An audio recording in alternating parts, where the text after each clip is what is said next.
نہ گھبراؤ مسلمانوں، خدا کی شان باقی ہے، نہ گھبراؤ مسلمانوں، خدا کی شان باقی ہے، ابھی اسلام زندہ ہے، ابھی قرآن باقی ہے قول محمد قول خدا فرمان نہ بدلا جائے گا، ہے قول محمد قول خدا فرمان نہ بدلا جائے گا، بدلے کا زمانہ تھا مگر قرآن نہ بدلا جائے گا۔ سیرت سرور کونین سمجھنے کے لیے، سیرت سرور کونین سمجھنے کے لیے تم کو قرآن مقدس کو سمجھنا ہوگا۔ لوگ پڑھ کے اللہم صلی اللہ و سیدنا و شفیعنا مولانا محمد وآلہ وسلم، صلاۃ و سلام علیک یا رسول اللہ، صلاۃ و سلام علیک یا حبیب اللہ۔ بہت ہی مشہور آیت کریمہ کی تلاوت کا شرف حاصل کیا ہے۔ اس آیت کریمہ کو مستقل طور پر آپ سماعت کرواتے ہوئے چلے آ رہے ہیں۔ ترجمہ تفسیر بہت ساری باتیں آپ کے ذہن و شعور میں ڈالنے کا، ذہن کو حاضر رکھیے اور کڑی سے کڑی ملانے کی کوشش کیجیے۔ اللہ تبارک و تعالیٰ ارشاد فرما رہا ہے اور ہم نے قرآن کو مومنین کے لیے شفاء رحمت بنا کے اتارا۔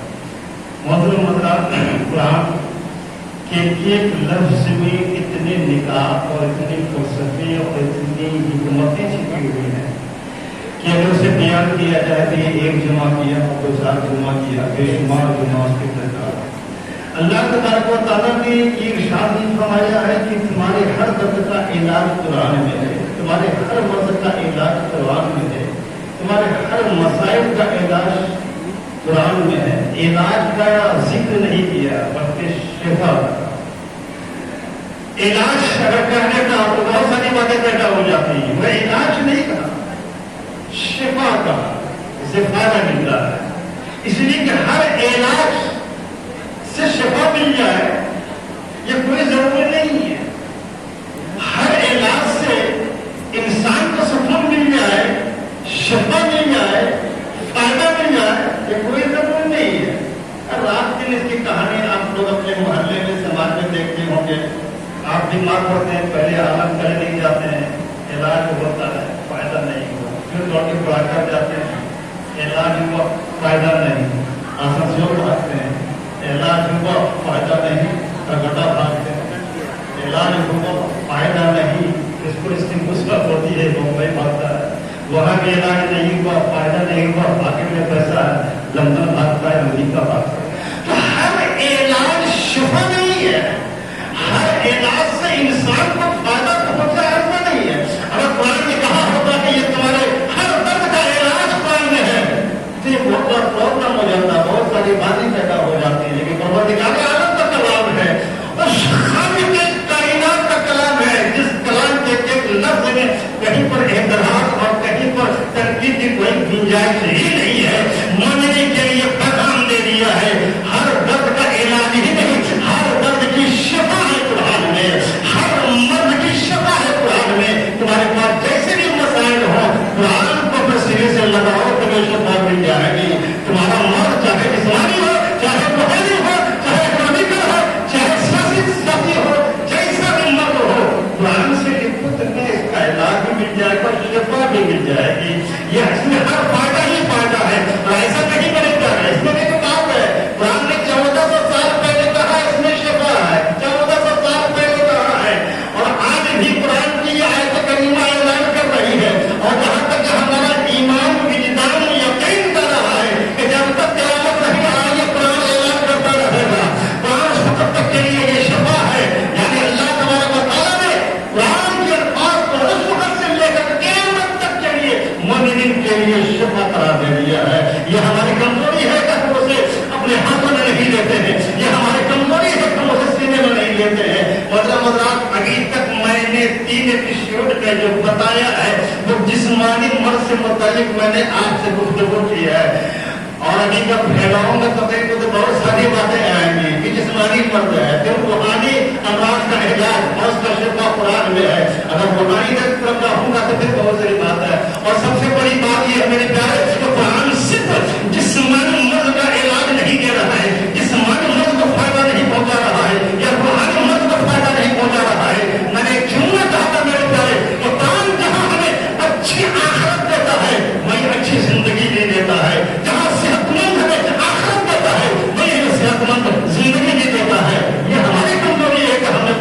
اپنے سینے میں نہیں رکھا یا قرآن کو سینے سے نہیں لگایا. محترم حضرات ایک بات میں پوچھ رہا ہوں تو جنرلی آپ ہوتے کون ایسا آدمی ہے جو امیر بننا نہیں چاہتا؟ کون ایسا آدمی جو غنی نہیں ہونا چاہتا؟ کون ایسا آدمی ہے جو دولت مند ہونا نہیں چاہتا؟ کوئی ہے ایسا آدمی؟ ارے ہر ایک کی تمنا ہے کہ ہم امیر ہو جائے. نہ ہو الگ بات ہے, تمنا ضرور ہوتی ہے, خواہش ضرور ہوتی ہے. دن رات کی دوڑ دھوپ کا سب سے بڑا مقصد یہ ہے کہ ہم امیر ہو جائے. اگر امیر اگر نہیں ہو تو میں سمجھتا ہوں کہ ہر آدمی کی کم سے کم آخری تمنا یہ ہے کہ ہم محتاج نہ بنے. ہے نا بھائی؟ حقیقت ہے کہ نہیں؟ میں آپ ہر آدمی کی تمنا ہوتی ہے کہ کم سے کم اگر امیر نہ بنے, غنی نہ بنے, دولت مند نہ بنے, کم سے کم محتاج بھی نہ بنے, یا تنگ دست نہ ہو, یا مفلس نہ ہو, غریبی نہ آئے, ہمارے اندر فقیری نہ آئے. کم سے کم جو دنیا کی ضرورتیں ہیں اللہ تبارک و تعالیٰ اسے پوری فرما دے. ہر شخص کی یہ تمنا ہے, ہر آدمی کی یہ خواہش ہوتی ہے, چاہے مولانا ہو, چاہے مولوی ہو, چاہے حافظ صاحب ہو, چاہے جاہل ہو, چاہے ٹھیکیدار ہو, چاہے مزدور ہو, چاہے کوئی بھی ہو. ہر آدمی کی یہ خواہش ہوتی ہے کہ کم سے کم دنیاوی زندگی ہماری جو گزر رہی ہے وہ تنگ دستی میں نہ گزرے, فقیری میں نہ گزرے, محتاجگی میں نہ گزرے. ہر آدمی کی یہ خواہش ہوتی ہے. لیکن میں آپ سے پوچھوں میرے پیارے کہ آپ کی تمنا یہ تو ضرور ہے, خواہش تو ضرور ہے, اس کے لیے کرتے کیا ہے آپ؟ اس کے لیے آپ کیا کرتے ہیں؟ آپ غریب نہ ہو, فقیر نہ ہو, تنگ دست نہ ہو, مفلس نہ ہو, خواہش ہے آپ کی, تمنا ہے آپ کی, مگر آپ کرتے اس کے لیے کیا ہے؟ میں سمجھتا ہوں کہ جواب کچھ نہیں آئے گا, بس خواہش ہے, تمنا ہے. میرے پیارے آپ قرآن کی طرف قرآن اعلان کر رہا ہے, قرآن اعلان دے رہا ہے. اگر چاہتے ہو کہ تنگ دست نہ ہو, اگر چاہتے ہو کہ مفلس نہ ہو, اگر چاہتے ہو کہ غریبی تمہارے پاس نہ آئے, اگر چاہتے ہو کہ مفلسی تمہارے پاس نہ آئے, قرآن اعلان کر رہا ہے, قرآن کی طرف سے اعلان کر رہا ہوں میرے پیارے, اللہ تبارک و تعالیٰ کی طرف سے یہ اعلان ہے, میں نے شفا بنا کے بتانا ہے. قرآن کا اعلان آج بھی ہے, قرآن کی طرف سے اللہ کے رسول کی بارگاہ سے یہ اعلان ہو رہا ہے. قرآن کو لکھ کر جاؤ, قرآن اعلان کر رہا ہے, سورہ واقعہ کی تلاوت روزانہ رات میں کیا کرو, انشاءاللہ تعالیٰ تنگ دست تمہارے پاس نہیں آئے گی, غریب تمہارے پاس نہیں آئے گی. سورہ واقعہ کی تلاوت کرو گے, انشاءاللہ تعالیٰ زندگی میں کبھی فقیری نہیں تمہاری آئے گی, محتاجگی نہیں آئے گی. قرآن جہاں ہمیں جسمانی مت کا علاج دے رہا ہے, وہی اکنامیکل ہمیں فائدہ بھی پہنچا رہا ہے, وہی ہمیں معاشی فائدہ بھی پہنچا رہا ہے. غریب نہ بنو, فقیر نہ ہو, قرآن سے نپٹ جاؤ, سورہ واقعہ کی تلاوت کرو. ایسے ہی نہیں بول رہا ہوں, اور تاریخ کے حوالے سے بول رہا ہوں.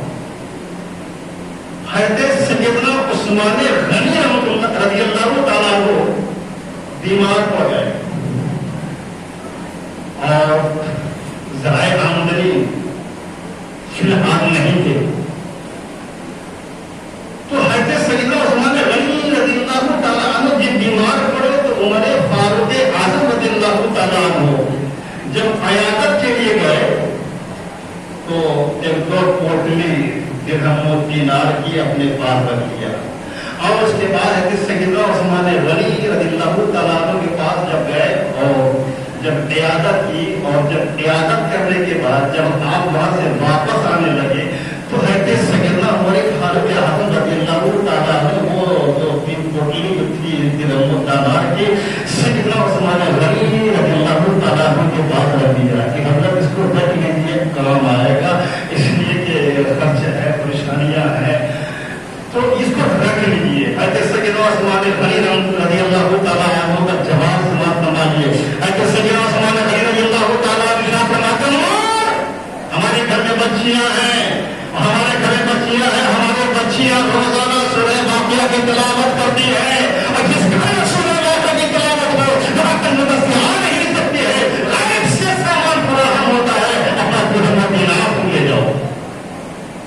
محترم حضرات, یہ کون کر رہا ہے؟ یہ سیدنا عثمان غنی رضی اللہ تعالیٰ عنہ کا ہے, جو صحابی رسول ہے اور عظیم صحابی رسول ہے, اور ساری دنیا کی ساری باتیں جھوٹی ہو سکتی ہیں, مگر سیدنا عثمان غنی اس نے حوالہ دیا ہے کہ میں نے سرکار سے سنا ہے, میں سرکار مدینہ صلی اللہ تعالیٰ عنہ سے سنا ہے کہ جس گھر میں سورہ واقعہ کی تلاوت ہو اس گھر میں کبھی تنگ دستی آ نہیں سکتی ہے, اس گھر میں کبھی محتاجگی آ سکتی ہے. میرے کہنے کا مقصد یہ ہے کہ قرآن جہاں ہمیں جسمانی مرض کا علاج اور شفا بھی دیتا ہے, وہی قرآن ہمیں اکنامیکل اور معاشی طور پر بھی ہمیں مضبوط کرنے کے لیے اور اپنی فقیری اور غریبی کو دور کرنے کے لیے بھی قرآن علاج دے رہا ہے. سورہ واقعہ کی تلاوت کی جائے. آج بے شمار ایسے افراد ہیں جو اپنے تنگ دستی کی شکایت کرتے ہیں, اپنی غریبی کی شکایت کرتے ہیں, اپنی متعلقی کی شکایت کرتے ہیں. میرے دعوے شکایت کرنے سے پہلے قرآن سے نپٹنے کی ضرورت ہے. قرآن تمہارے لیے نام بن کے آیا ہے, قرآن تمہارے گھروں میں ہے, پڑھو اور نشہ پڑھو, پڑھتے رہو. انشاءاللہ تعالیٰ نہیں کرتے اس کی برکتیں ظاہر ہوں گی. مگر افسوس افسوس افسوس, میں نے کبھی کہا تھا میرے پیارے, آج قرآن کی ساری فضیلتیں ہم مانتے ہیں, لیکن حقیقت یہ ہے کہ ہم نے قرآن کو صرف قرآن خانے کے لیے چھوڑ رہا ہے, چھوڑ رکھا ہے. صرف قرآن خانے میں ہم استعمال کرتے ہیں. محترم حضرات, ابھی تو قرآن کا اعجاز کیا ہے, قرآن کی حقیقت کیا ہے, قرآن کا فلسفہ کیا ہے, قرآن کا روحانی علاج کیا ہے, تو بہت ساری باتیں باقی ہیں. میرے پیارے, تو حقیقت یہ ہے کہ ہم نے قرآن کو صرف قرآن خانے کے لیے چھوڑ رکھا ہے. آپ کو معلوم ہونا چاہیے, ابھی کچھ دنوں پہلے ساتھ میں کچھ دنوں پہلے ترملا جو مندر ہے, اس مندر کے سب سے مہنت ہے, اس کی بیٹی مشرف پر اسلام لگے گی. اس کی بیٹی اسلام لیا, قرآن پڑھ کے اسلام قبول کر لیا, قرآن پڑھ کے اس نے اسلام قبول کیا. اور بتاؤ بھی میری کہہ رہا ہے کہ جب سے اسلام ظاہر سے بات ہے, اتنے بڑے مندر کا سب سے بڑے مہنت کی بیٹی اسلام قبول کر لے, اس کے ساتھ کیا کیا نہیں اتیاچار ہوا ہوگا, کیا کیا نہیں اس کے ساتھ پرابلم کری ہوگی. بے شمار پرابلم کھڑے ہوئے, بے شمار کے سامنے مصیبتیں آئیں, لیکن اس کا بیان ہے کہ ساری مصیبتوں کو میں نے جھیلا ہے. اور اس لیے میں نے جھیلا ہے کہ میں نے سرکار مدینہ صلی اللہ تعالیٰ وسلم کی سوال ہجرت پڑھی ہے کہ تاریخ کے میدان میں اللہ کے رسول پر پتھروں کی بارش ہوئی ہے, مگر اللہ کے رسول نے کسی کو بددعا نہیں کی ہے. جو اس وقت پیغمبر اپنے اسلام کی تبلیغ کے لیے جو پتھروں کی چوٹ کھا دیتے ہیں, اگر ہمارے کو کوئی ظلم ہو رہا ہے تو میں سمجھتا ہوں رسول کی سنت ادا ہو رہی ہے. مطلب اللہ اس عورت کا بیان ہے کہ جب سے اسلام قبول کرتی ہے تو اب تک 300 سے زائد وہ کافروں کو مسلمان کر چکی ہے, 300 سے زائد کافروں کو مسلمان کر چکی ہے. اور ان کی زندگی کے معاملات میں ایک نظر, ایک بات, ایک جملہ, روزانہ ایک پارے کی تلاوت وہ ہمیشہ کر رہی ہے, اب ترجمے کے ساتھ کرتی ہے. اور میں کہنا یہ چاہتا ہوں کہ وہ کون ہے, وہ قرآن پڑھ کر کے اسلام قبول کر رہی ہے. ہم مسلمان ہو کر کے قرآن پر تاکہ جوڑے ہو گئے ہیں. کتنا بڑا اندر ہے, کتنا بڑا فرق ہے میرے پیارے, کہ اخیار پڑھ کر کے مسلمان ہو رہے ہیں, اور ہم مسلمان ہو کر کے قرآن کو پڑھنے کا موقع نہیں ملتا ہے, قرآن کو چھونے کا موقع نہیں ملتا ہے. وہ ایک تک بات کرنے جا رہا ہوں میرے پیارے, ایک دھرم توڑنا چاہتا ہوں, معاف کر دیجیے گا معذرت کے ساتھ. آج ہم نے قرآن کو قرآن خانے کے لیے چھوڑ رکھا ہے. ٹھیک ہے, قرآن خانی ہونی چاہیے اس سارے سوال کے لیے, مردوں کو فائدہ پہنچتا ہے, بہت فائدہ پہنچتا ہے, بے پناہ پہنچتا ہے. لیکن اگر قرآن خانی ایک دوسرا مزہ لے رہی ہے, نیا گھر بنا رہا ہے قرآن خانی کروا دیجیے, نئی دکان بنا رہا ہے قرآن خانی بھیج دیجیے, لوگوں کا بھیج دیجیے. اچھا اپنے نہیں پڑھیں گے, اتنی آسانی سے بچے مل جاتے ہیں کہ اپنے پڑھنے کی کوئی ضرورت نہیں ہے. ایک دھرم توڑنا چاہتا ہوں معذرت کے ساتھ, نیا دکان بن رہا ہے قرآن خانی, دکان بن رہا ہے قرآن خانی. اب مزدوروں کے بچوں کو بھیجنا پڑتا ہے, چلو قرآن کہا گئی قرآن خانی کا, اللہ کی فضیلت ہے, رحمت نازل ہوگی. آپ بالکل بڑے بچوں کے بالکل برکت نازل ہوگی, پڑھنا چاہیے, ہر چیز کی شروعات قرآن سے کرنی چاہیے. اگر یہ آپ کا عقیدہ ہے تو بہت اچھا ہے, لیکن اگر یہ بھرم ہے آپ کے پاس کہ سوچے ہوئے ہیں کہ ایک قرآن خانی اگر گھر میں کرا دیا یا سال میں کرا دیا, 6 مہینے میں کرا دیا, اب اللہ تعالیٰ کی رحمت سے اچھا میرے گھر میں آ رہی ہے, رحمت آ رہی ہے, برکت آ رہی ہے, یہ بھرم آپ کو غلط ہے, یہ سوچ آپ کی غلط ہے, یہ آپ کی سوچ غلط ہے. اگر آپ یہ سوچتے ہیں کہ ہمیں 7 میں 6 مہینے میں یہ نیا مکان بنا کے قرآن خانی کروا لیا اور اس کے بعد کچھ کرنے کی ضرورت نہیں ہے, نئی مکان میں قرآن خانی کروا لیا, اب ہمیں کچھ کرنے کی ضرورت نہیں ہے, یا 7-6 مہینے میں قرآن خانی کروا لیا, کچھ کرنے کی ضرورت نہیں ہے, اللہ کی رحمت دھڑاکم سارا برستی رہے گی. یہ سوچ آپ کی غلط ہے. میں اس دھرم کو توڑنا چاہتا ہوں, قرآن خانی قرآن کی آیات سے ہمیں کوئی مجھے اعتراض نہیں ہے، نہ پڑھانے سے کوئی اعتراض ہے، ساری چیزیں قدرت ہے، اپنی جگہ پر درست ہے، لیکن ایک بڑا مسئلہ یہ ہے آپ نے سوچا ہوا ہے کہ یہ غلط ہے۔ محترم حضرات، اس کو بولنے سے پہلے ایک ایگزامپل میں دینا چاہتا ہوں۔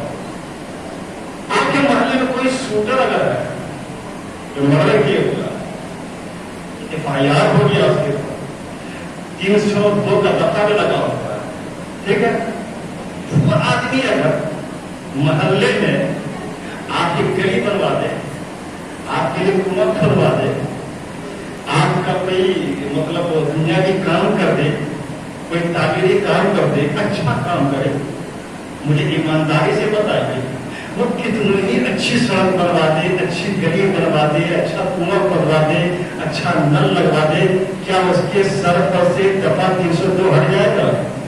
ایمانداری سے بولے، جواب دو مجھے، بولو بھائی ہٹ جائے گا؟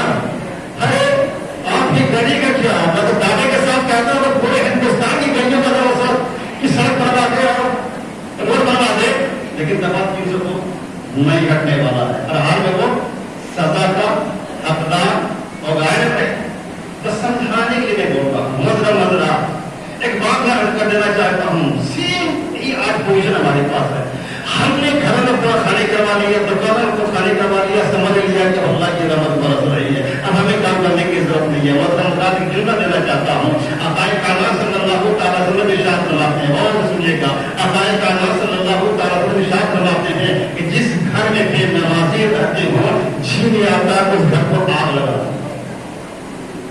جس گھر میں بے نمازی رہتے ہو، جھین آتا ہے اس گھر کو آگ لگا دو۔ یہ کون کہہ رہے ہیں؟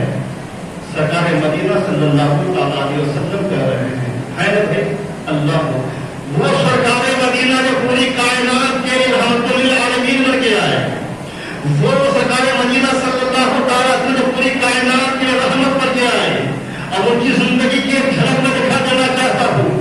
تاریخ کے میدان میں لوگوں نے پتھریں ان کے اوپر برسائی، پتھروں سے زخمی کیا، عقائد کائنات کا جسے جاتا ہوا بلحان ہو گیا۔